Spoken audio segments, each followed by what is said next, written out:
Multiparadigm Data Science with the Wolfram language. Section 2, Getting Your Data into Shape.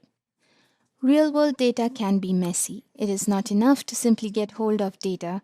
A multi-paradigm workflow must be able to deal with incomplete or inaccurate data containing items that may be even irrelevant. Data cleaning is the process of replacing, modifying, or removing errors from the data. A data cleaning checklist to deal with these various problems is a good idea for repeated use at this stage of the project workflow. We can start out by checking for consistent formatting across each row and also across each column. We can also check if the feature values are reasonable and informative, free of obvious errors. All feature values must be within a permissible range, and we can check with experts for a reasonable range. Finally, we need to check if there are indications of missing data. And once we've identified missing data, we must decide how we are going to deal with it. With the checklist in hand, let's look at ways to clean the data one variable at a time. We can look at each variable feature in the dataset to identify erroneous values.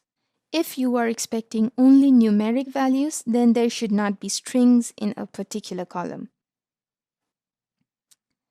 If all values in a column are the same, the feature is unlikely to be discriminatory or useful.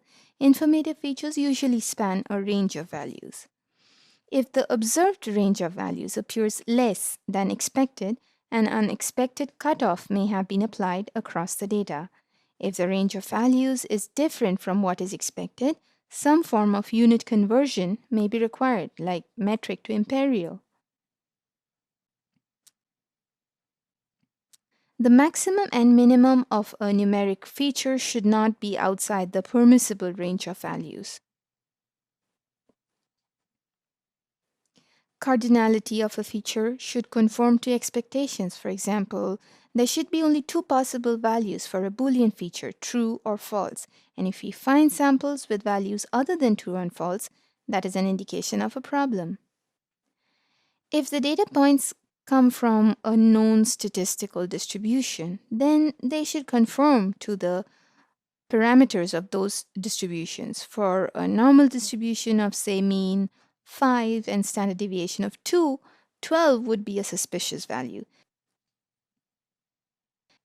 Any known or common sense relationship between features should be verified with numerical or logical consistency checks. Misspellings are a common source of errors. Sorting nominal features can bring misspelled values next to correctly spelled values and make it easy to spot the error. So how do we deal with missing data? We can do it in a number of ways. For starters, we can simply ignore the samples with missing values. That's easy. But in a real-life scenario, you may only have few samples to work with. So instead of throwing away some of the data that was collected with a lot of hard work, it might help to find reasonable substitutes for the missing values. One candidate for replacing missing values is the most commonly occurring value for that particular feature, or the mean of all the available feature values in that particular column. In certain cases, it might make more sense to replace the missing value with the mean of samples belonging to the same class as the corrupt sample instead of the mean of all the samples. It doesn't always have to be the mean, it can be the median or the commonest value in the class. We can even pick a random value to replace the missing value. Here's an example where we compute the mean and standard deviation to model a normal distribution and then pick a random value from it. We could even attempt to learn a distribution from the good data and use it to generate a random replacement value. In hot tech imputation, we pick a good sample, one with no missing features, that is most similar to the bad sample, the one with the missing value. Then copy the good sample's feature value to replace the missing value in the bad sample. If the situation demands, it is not unheard of data scientists employing a full-blown classification or regression model to predict the missing values. If we do not really want to make any changes to the data, changes like removing or replacing simple sample values, we could just leave missing as a special feature value, and the Wolfram language would be able to handle that easily. Before concluding this segment, let's look at some useful Wolfram language functions for sifting through the data. Specific samples can be identified in a list with the help of cases.